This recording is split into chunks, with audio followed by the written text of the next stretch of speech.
복음 전하기를 원하노라. 복음 전하기를 원하노라 제목으로 말씀 전하겠습니다. 이런저런 이유로 교회를 옮기는 성도님들이 계셔요. 이사를 하든 아니면 옮겨야 하는 불가피한 상황이든 그렇게 교회를 옮기는 경우들이 종종 있습니다. 성도님들만 교회를 옮기는 게 아니에요. 저와 같은 목회자들도 교회를 옮기고는 해요. 옮길 수 있어요. 이제 저처럼 담임 목사는 교회를 못 옮기는데 우리 이렇게 장대희 전사님 계시죠? 장대희 전사님은 너무너무 좋지만 우리가 평생 같이 있을 수는 없어요. 그렇죠? 언젠가는 기쁜 마음으로 떠나 보내드려야 하죠. 그러니까 부목사나 전사님들 같은 경우는 또 시기와 때가 되면 어느 정도의 또 시간이 지나면 또 이렇게 보내드려요. 교회를 옮기는 경우들이 생겨요. 근데 목회자가 교회를 옮기는 거는 성도님들 교회 옮기는 거랑 조금 다릅니다. 이렇게 여러분이 이렇게 일반 회사에 취업하는 것랑 비슷해요. 목회자 초빙 광고가 뜨거든요. 그럼 그걸 보고 이력서와 교회에서 요구하는 서류들을 제출을 해요. 거기서 통과가 되면 면접을 보자고 연락이 와요.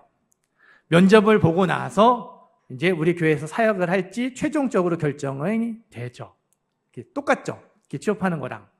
그래서 최종 결정이 되면 첫 출근 날짜 정하는 것처럼 처음 인사하는 주일을 언제로 할지 정해요. 제가 이제 서울에서 사역을 할 때 일이에요. 처음 인사하는 주일이 됐어요. 저 혼자 인사하지 않고 이제 좀 큰 교회여서 다른 목사님과 함께 둘이 인사를 했어요. 제 키가 177입니다.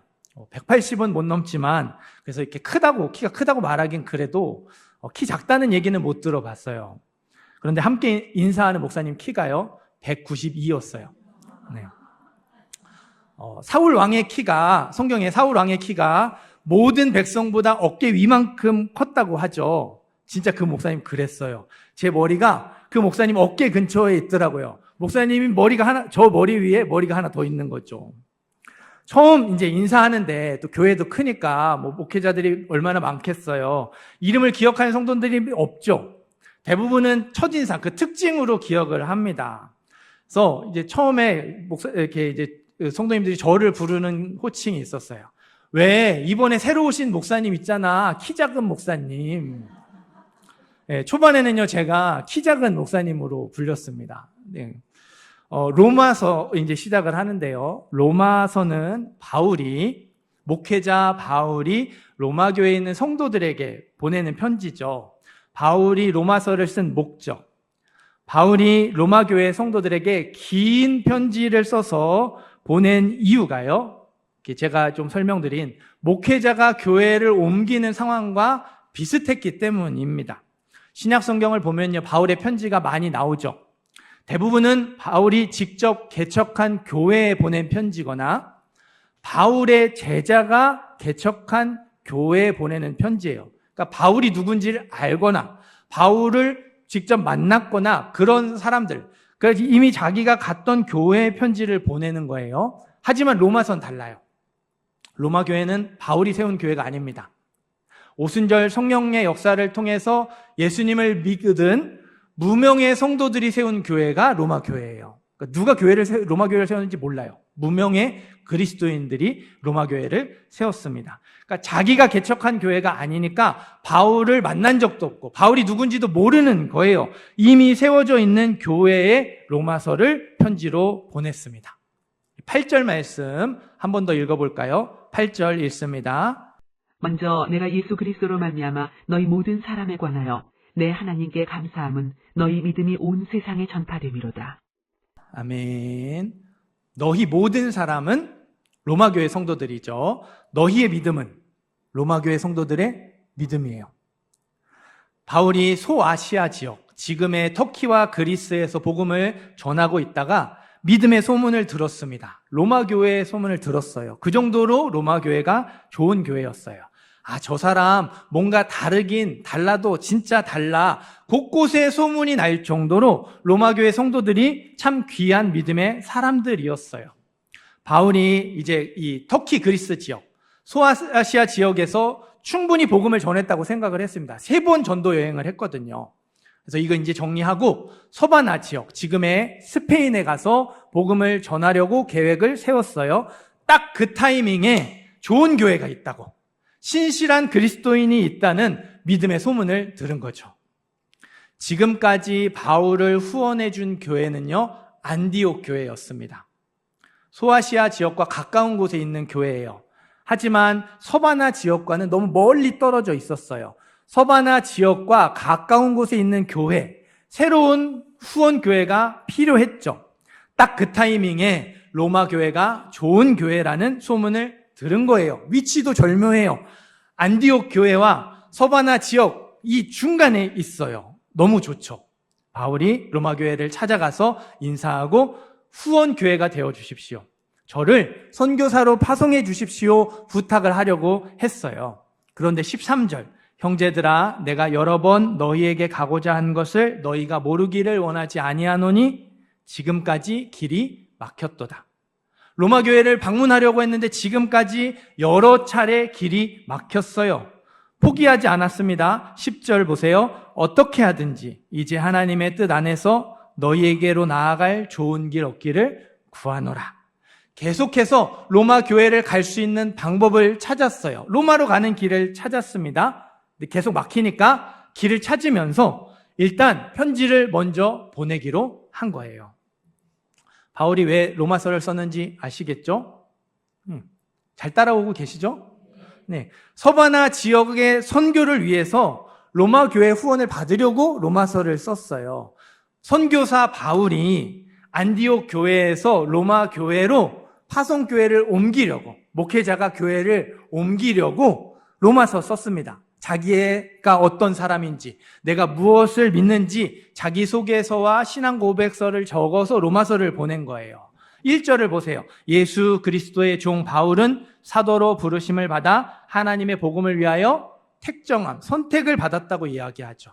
5절도 보십시오. 그로 말미암아 우리가 은혜와 사도의 직분을 받아서 그의 이름을 위하여 누구요? 모든 이방인 중에 믿어 순종하게 한다고. 자기를 이방인의 사도로 소개를 해요. 내가 이방인의 사도가 되고 싶어서 된 것이 아니고 하나님이 나를 선택하셨고 하나님이 나를 부르셔서 이방인의 사도가 되게 하셨다고 소개를 하죠. 내가 다른 복음, 이상한 복음을 믿지 않고 진짜 복음, 우리 죄를 위해 십자가에서 죽으시고 사흘 만에 부활하신 예수님을 믿는다고 고백합니다. 15절 말씀도 읽을게요. 15절 읽습니다. 그러므로 나는 할 수 있는 대로 로마에 있는 너희에게도 복음 전하기를 원하노라. 아멘. 할 수 있는 대로, 이건 가능하면 이라는 뜻이 아니에요. 열망하다, 간절히 바라다는 뜻이에요. 나의 간절한 소원은 로마에 있는 여러분에게도 복음을 전하는 것입니다. 잘 들으세요. 다시 말씀드릴게요. 나의 간절한 소망은, 나의 간절한 소원은 로마에 있는 여러분에게도 복음을 전하는 것입니다. 여러분, 로마 교회가 좋은 교회라고 소문이 났잖아요. 로마 교회 성도들이 신실한 그리스도인이라고 소문이 났어요.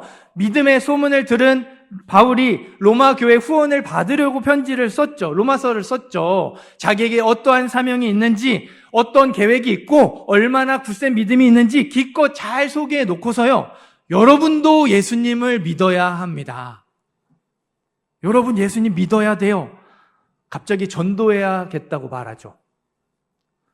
로마 교회에 복음을 전하는 것이 자기의 간절한 소망이라고 말해요. 로마 교회 성도들이 믿음 없는 사람들이 아니잖아요. 믿기는 믿는데 연약하고 부족해가지고 좋은 소문 말고 좋지 못한 소문이 퍼진 것도 아니잖아요.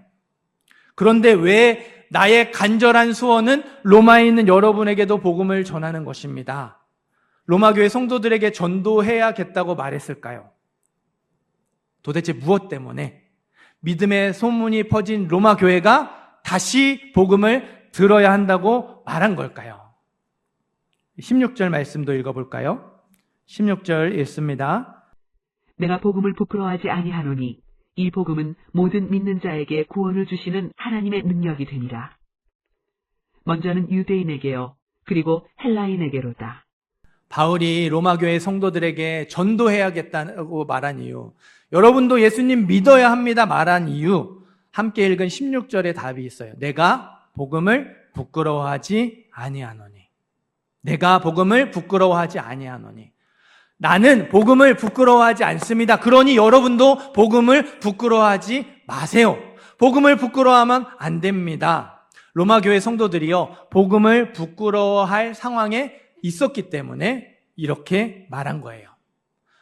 바울이 복음을 뭐라고 설명을 하죠? 2절의 시작과 4절의 마지막을 합쳐보세요. 2절의 시작, 이 복음은, 그리고 4절의 마지막, 우리 주 예수 그리스도 신이라. 이 복음은 우리 주 예수 그리스도 신이라. 복음은요, 예수님을 주 예수 그리스도로 믿는 거예요. 예수님 앞뒤에 뭐가 붙어 있죠? 예수님 앞에는 주가 붙었고, 예수님 뒤에는 그리스도가 붙었죠. 주는 주인이라는 뜻입니다. 그리스도는 구원자라는 뜻이에요. 예수님을 주 예수 그리스도로 믿는 것은 두 가지를 포함하는 거예요. 첫 번째, 예수님이 그리스도, 구원자임을 믿는 것, 내 죄의 문제를 해결해 주셨다는 것을 인정하고 받아들이는 거예요. 두 번째, 예수님을 주님으로 믿는 거죠.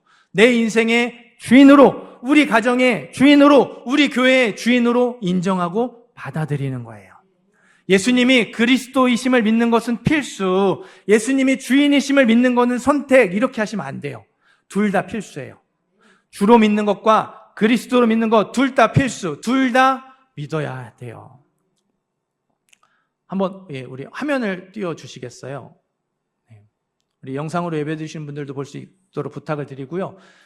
저기 조금 글씨가 작아서 이렇게 여러분들이 또 조금 자세하게 볼 수 있도록 여러분에게는 이렇게 프린트물로 드렸죠. 이렇게 여기 글자가 잘 안 보이시는 분들은 프린트물을 보시면서 이렇게 들으시면 좋을 것 같아요. 복음을 중심으로 세 그룹의 사람들이 있어요. 제가 까만 글씨로 써놨죠. 첫 번째 그룹은 비그리스도인, 교회 밖에 있는 사람들이에요. 두 번째 그룹은요, 교회 안에 있는 비그리스도인, 명목상 그리스도인, 문화적 그리스도인입니다. 세 번째 그룹은 그리스도인, 진짜 그리스도인, 구원을 받은 그리스도인이에요. 그러니까 복음을 들은 적이, 교회 밖에서 복음을 들은 적이 없거나 거부한 사람들, 비그리스도인들이 한 그룹, 교회 안에는 있지만 명목상 문화적 그리스도인, 교회를 다니면서도 복음을 제대로 들어본 적이 없는 사람, 교회를 다니면서 복음을 듣기는 들었는데 주와 그리스도 둘 다 받아들이지 않아서 아직 제대로 구원받지 못한 사람 한 그룹이 있어요. 비그리스도인과 교회 안에 있는 비그리스도인은요, 구원받았다고 말하기 어렵습니다. 세 번째 그룹만 구원받았다고 말할 수 있어요. 복음을 듣고 주와 그리스도로 받아들여서 성장하는 사람, 그 사람 진정한 그리스도인, 열매 맺는 그리스도인이죠. 하지만 그리스도인 중에도 이런 구원받은 사람이 있어요. 복음을 듣고 예수님을 주와 그리스도로 받아들였지만 성장하지 못해요. 여러 가지 이유로 성장하지 못하고 어린아이의 신앙에 머물러 있는 사람도 구원받았어요. 그리스도인입니다. 자, 여러분은 어디에 속해 있다고 생각을 하시나요? 나는 구원받았어 착각하기 쉬운 사람들이 어떤 사람들일까요? 교회 안에 있는 비그리스도인, 특별히 복음을 들었어요. 그래서 복음을 들었지만 받아들이지 않은 사람들이, 나는 교회 잘 다니고 있으니까, 그리고 고개를 끄덕이며 인정하고 있으니까 나는 구원받았어 착각하기 쉬워요. 그럼 반대로 쉽게 흔들리고 주저앉는 사람, 나는 구원받지 못한 것 같아, 나 믿음 없는 것 같아, 쉽게 흔들리고 주저앉는 사람들은 어떤 사람들일까요? 복음을 듣고 받아들였지만 성장하지 못하는 사람들, 세상의 염려와 재물의 유혹에 말씀이 막혀서 열매 맺지 못하는 가시떨기에 말씀이 떨어진 것과 같은 사람들이 쉽게 흔들리고 또 불안해하죠. 주저앉죠. 그래서 우리가요, 복음을 들어야 돼요. 혹시 내가 복음을 들었는데 그거를 제대로 받아들이지 않았는데도 받아들였다고 착각하고 있는지 건 아닌지 확인하기 위해서 복음을 들어야 돼요. 내가 복음을 듣고 받아들였어요. 여러 가지 이유로 성장하지 못하고 있기 때문에 제대로 성장하고 내 믿음을 바로 세우기 위해서 복음을 다시 들어야 합니다. 여러분, 저기 있는 그 화살표를 보세요. 가죠. 이게 그냥 그 상태에 고정되어 있는 게 아니라 가야 되는 거예요. 복음을 들은 적이 없는 비그리스도인은 복음을 들어야 돼요. 교회 안으로 그들을 인도해서 복음을 듣게 해야 되죠. 복음을 들었지만 거부한 비그리스도인도 있죠. 왜 거부했는지 이유를 들어보고 그 이유를 제거해줘서 다시 복음을 들을 수 있도록 도와줘야 되죠. 다시 복음을 들을 수 있도록 교회로 인도해야 돼요. 그렇게 교회 안에 왔어요. 복음을 제대로 들어보지 못한 사람들도 있겠죠. 교회 안에서 복음을 들어야 합니다. 이전에 들었지만 한 귀로 듣고 한 귀로 흘려버렸기 때문에 다시 복음을 들어야 돼요. 마음에 와 닿을 때까지, 진심으로 인정하고 고백할 때까지 복음을 듣고 또 들어야 돼요. 화살표가 계속 가야 되죠.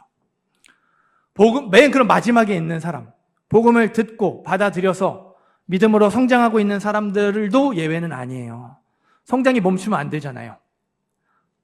더 성장하고 더 큰 믿음의 소문을 낼 수 있도록 또 복음을 들어야 돼요. 복음에서 위로를 받고 복음에서 힘을 얻고 복음에서 소망을 발견해야 되죠. 복음을 듣지 않아도 되는 사람은요, 이 세상에 아무도 없어요. 모든 사람이 다 복음을 들어야 돼요. 이 자리에 있는 저와 여러분 모두가 복음을 들어야 하는 사람들이에요. 다시 복음을 들어야 하는 사람들이에요. 몰라서가 아니라 알더라도, 믿었다 하더라도 다시 복음을 들어야 돼요. 이 복음은 우리 주 예수 그리스도 신이라. 복음은 예수님을 주 예수 그리스도로 믿는 거예요.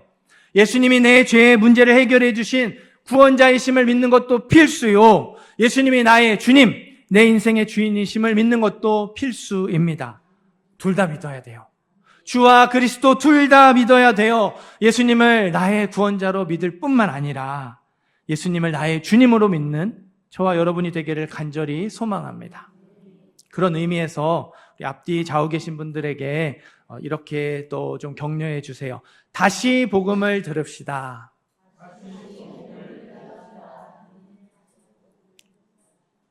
우리가 다시 복음을 들으며 우리의 믿음을 점검할 수 있었으면 좋겠습니다. 우리 16절 말씀 한 번 더 읽어볼게요. 16절 말씀 다시 읽습니다. 내가 복음을 부끄러워하지 아니하노니 이 복음은 모든 믿는 자에게 구원을 주시는 하나님의 능력이 되니라. 먼저는 유대인에게요, 그리고 헬라인에게로다. 아멘. 로마 교회 성도들이 다시 복음을 들어야 하는 이유, 함께 읽은 16절의 말씀에 답이 있다고 말씀드렸죠. 내가 복음을 부끄러워하지 아니하노니. 나는 복음을 부끄러워하지 않습니다. 그러니 여러분도 복음을 부끄러워하지 마십시오. 이제 화면 내려주셔도 될 것 같아요. 예수님을 구원자로 믿는 것이 부끄러운 상황, 그런 상황이 로마 교회 성도들에게 있었어요. 예수님을 주님으로 믿는 것이 부끄러워지는 상황, 그런 상황이 로마 교회 성도들에게 있었다는 말이에요. 예수님을 주와 그리스도로 고백하고 믿어야 되는데 그렇게 믿었을 때 내가 부끄러워지는 상황이 로마 교회 성도들의 삶이었어요. 당시 주라는 호칭은요, 로마 황제를 가리켰거든요. 로마 교회 성도들이 어디에 살고 있죠? 어디에 살고 있어요? 로마 제국의 수도, 로마 황제가 살고 있는 곳에 로마 교회 성도들이 살아요. 복음을 받아들여서 예수님을 주로 믿으면 어떻게 되겠습니까? 로마 황제가 아닌 예수님을 주로 고백하는 거잖아요. 경제적으로, 사회적으로 엄청난 불이익을 당할 수밖에 없었어요. 단지 예수를 믿는다는 이유 하나만으로, 예수를 주라고 고백했다는 이유 하나만으로 부끄러워지고 초라해지며 억울해지는 상황을 매일매일 마주쳐야 했습니다. 그러면 그리스도는 괜찮을까요?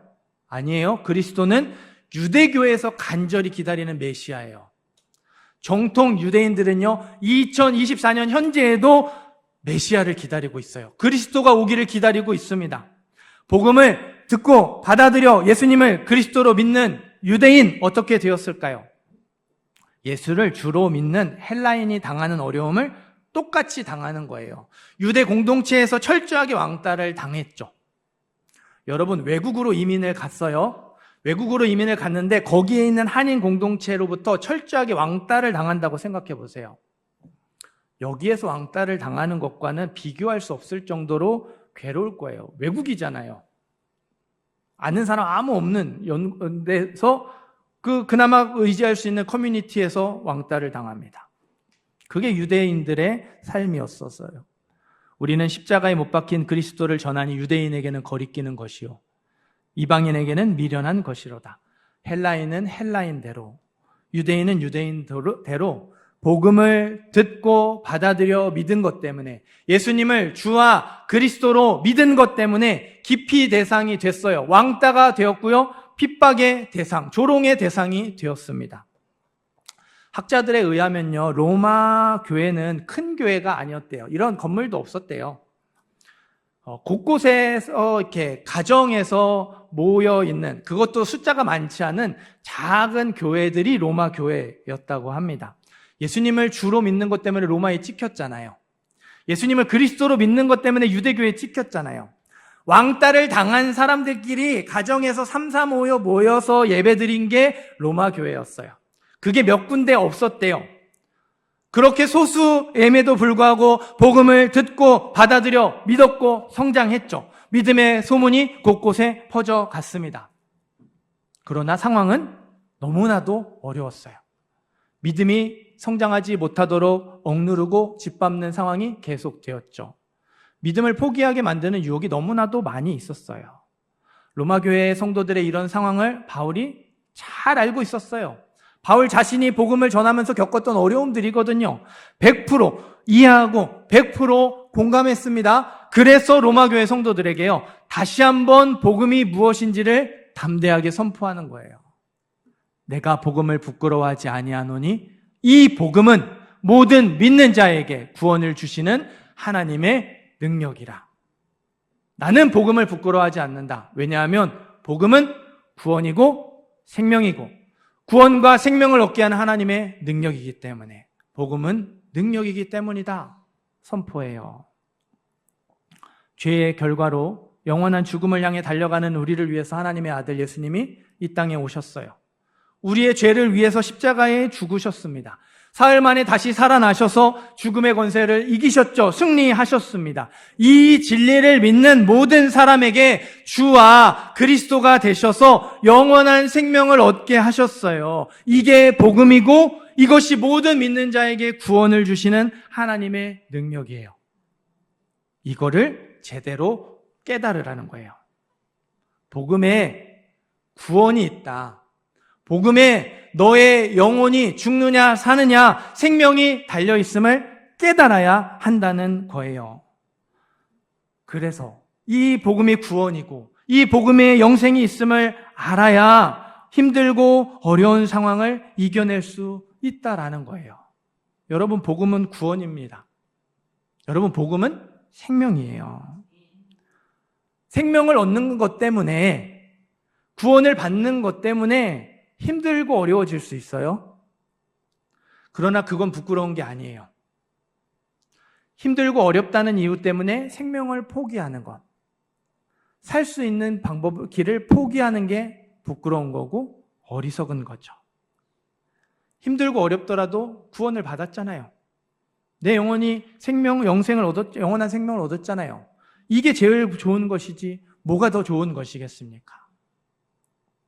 제가 오늘 결단 찬양을 이제 주 예수 당신이여라는 찬양으로 정했는데요. 이 찬양을 정한 이유는 딱 한 가지입니다. 후렴 가사 때문에 그래요. 주여, 꽃처럼 향기 나는 나의 생활이 아니어도 나는 당신이 좋을 수밖에 없어요.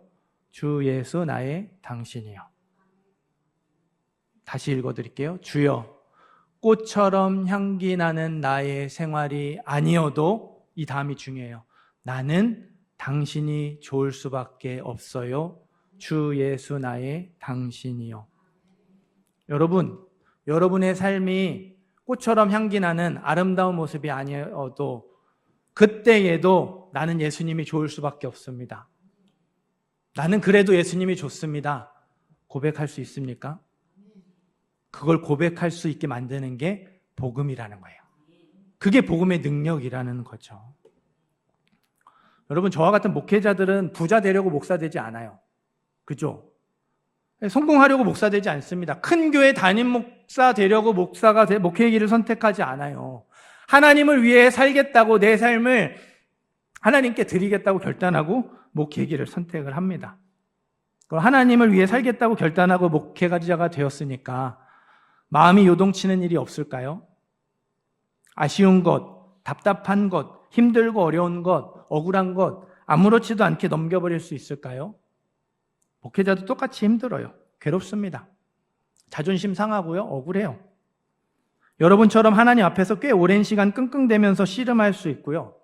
정말 간절히 기도했는데도 마음이 평안해지지 않을 때도 있어요.